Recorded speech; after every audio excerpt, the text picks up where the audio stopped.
in my opinion, this article that I'll comment on is journalism, is shabby journalism. Generally, journalists don't know much. That's why they're journalists. Journalists deal in cliches, superficialities. It's rare when a journalist has some penetrating view. Journalists, after all, are only educated to be journalists. They don't know very much of anything, generally. They deal with superficialities, and this article is a prime example of that. It's an attempt to show us what's happened in Northeast Asia.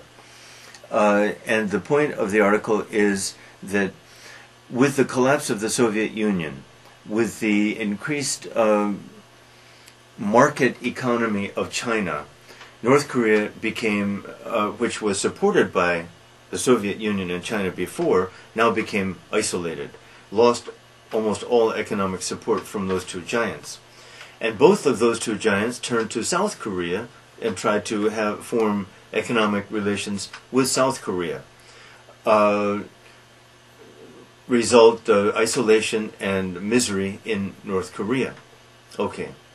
This paints a nice picture of South Korea, but I wonder if it conforms to reality. To some degree it does, but general prosperity that this story seems to present is a little dubious.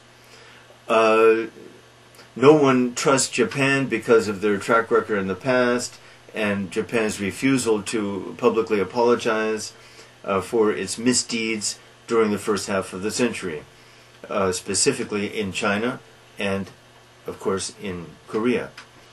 And everybody knows about these terrible things that the Japanese did, and so no one trusts them, but everyone wants their money because they are richer than all the other countries combined, and that includes China, and that's true.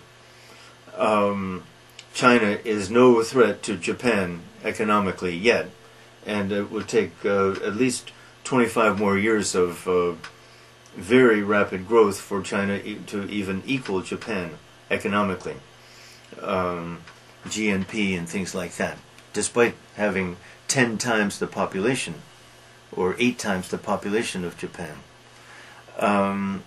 So this is just an overview, kind of interesting, but very superficial. But you can talk about it, maybe.